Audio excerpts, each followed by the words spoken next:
If you were entirely, irreversibly blind, and someone threw a jagged piece of metal at your head, you would physically dodge it. Your body would move to save itself before you could even register that something was there. This happens because your eyes do not actually see. The brain, the organ doing the perceiving, is locked inside a silent, pitch-black vault of bone. It never touches the outside world. It only receives a chaotic stream of electrical spikes. Your conscious mind never processes raw reality. It receives a headline, a highly edited summary of the environment. You aren't experiencing the world. You are experiencing your brain's best guess about what's happening. But generating that headline takes time. To keep you alive, your brain runs a shadow system that reacts to the environment instantly, bypassing your awareness to move your muscles. You might feel like the CEO of your body, but most of the time, you are just a passenger. There is an invisible puppeteer pulling the strings well before you begin to think. Neuroscientists call these subcortical networks zombie systems. These are vast, automated circuits that process data and execute commands without any input from your conscious mind. Consider a tennis player returning a 90-mile-per-hour serve. The ball moves too fast for conscious deliberation. There is no time to decide to swing. The athlete's zombie systems track the projectile and move the racket automatically. When survival depends on speed, the conscious mind is too slow. The automated factory workers in your brainstem keep the machines running while you are still reading the headlines.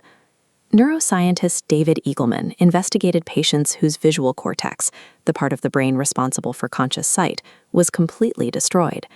Clinical tests showed a strange paradox. The patients insisted they were in total darkness, but when Eagleman held up a shape and forced them to guess what it was, they identified the triangle, circle, or square with 100% accuracy. They succeeded at a rate far higher than random chance would allow. This is blindsight. Raw visual data enters the eye, finds the path to the conscious mind blocked, and reroutes itself.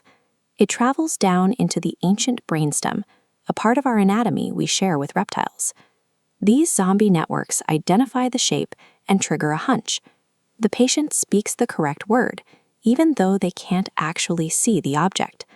Blindsight confirms that physical sight and conscious awareness are two independent systems.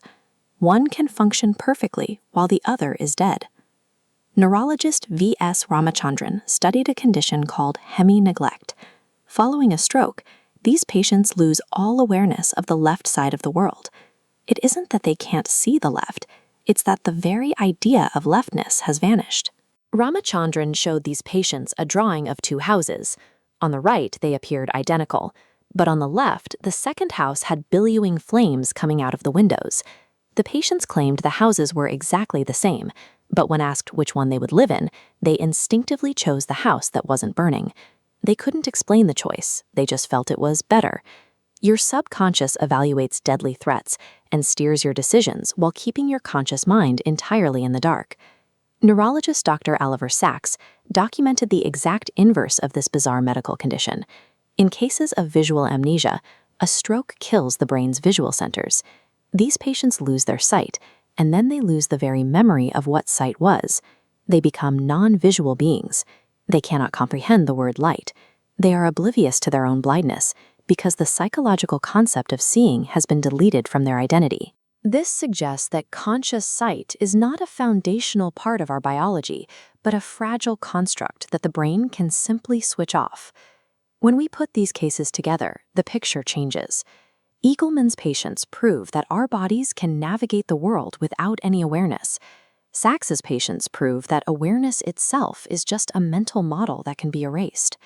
This means the conscious world you see is an evolutionary luxury.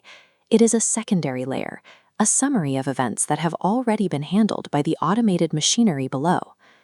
Most people live under the assumption that they are the authors of their actions. They believe their conscious thoughts are what drive their lives, but the evidence shows a different story. Your consciousness is an observer, watching the zombie systems do the actual work of survival. You now understand a biological reality that most people will never acknowledge. If you scroll past now, you may never see this channel or these insights ever again. If your body is already seeing, navigating, and surviving without your permission, then who is doing the watching.